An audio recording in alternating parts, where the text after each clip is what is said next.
Hey everybody. Uh, I'm not the best beginner apparently. I'm not the best anything else really either. But when I inevitably fail at things, people try and cheer me up by saying, like, "Did you do your best?"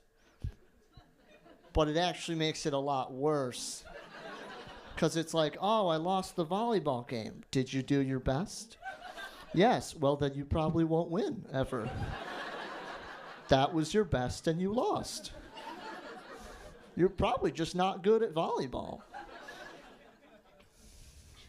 But in high school, I tried to figure out what I was good at, so I took a career aptitude test to find out what like job might be for me. And when it was all over, it gave me 3 suggestions: magician, gardener, and magician again. Got me magician twice. Should have just handed me a slip of paper that said, "Good luck with your nothing."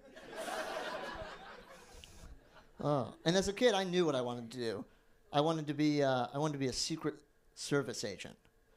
And then as I grew up, I realized that if you wake up in the morning and put on a bulletproof vest, you've done something wrong. You made a left when you should have made a right. But I respect him a lot. I could never do it, mentally and physically, because they would just be like, "Well, just shoot over his head. Just shoot the guy behind him over his head. It's fine." But I could never do it mentally. I could protect someone that's never getting shot at. I could be a Secret Service agent for a mailman. What's the schedule for today? What's he doing? Probably just delivering mail. Okay. What do you want to do for lunch? But people do try to encourage me to do things, get out there and live life. And they use phrases like, "Griff, reach for the moon." And I don't like it when they say that because I'm not going to make it. It's like real hard to get there. When we first went, out of everybody, they sent like 3 guys. It was really only 2. Because it was like, Buzz Aldrin, congrats, you're going to the moon. Neil Armstrong, congratulations, you're going to be the first man on the moon. Michael Collins, pretty close, man, I don't know. You're going to go to almost the moon. You're going to drive there and circle it. You're the soccer mom to the moon, Michael. And I also don't like it because the second part of that phrase is, reach for the moon, because even if you don't make it, you'll land among the stars. Wrong, stars are further away. If I reach for the moon and don't make it, I'll die alone in the cold emptiness of space. So no, Dad, you join the track team.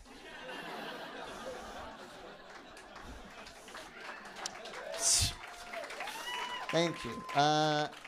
There's a thing I like to do on 4th dates. I've got a system. On the 4th date, I like to take the girl for a walk. And sometimes she'll be like, "Oh, it's cold out." Like she wants me to give her my coat. And I'm like, "I know it's cold out. That's why I have a coat." It's cold outside and you came outside. What did you think was happening? But I like to take her for a walk and I like to reveal like the dark secrets, like talk about our sad stuff, because it makes me seem much deeper than I am.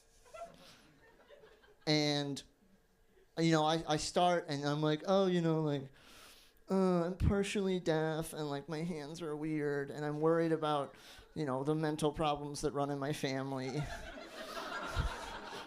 and the problem is sometimes her stuff doesn't match up and it's not as bad, because one time I said all that and she said, "Hey, say no more.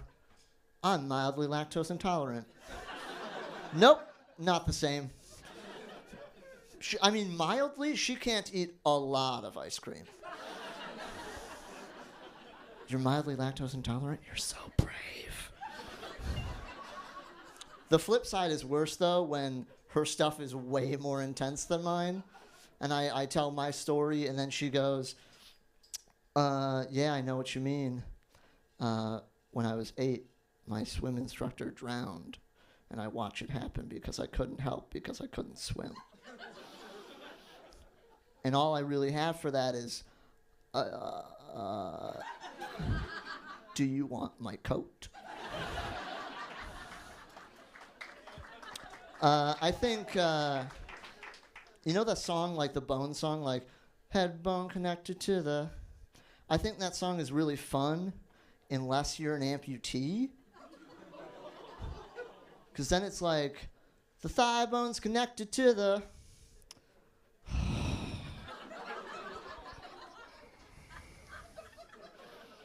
the nothing. Thanks, everybody. I'm Griff.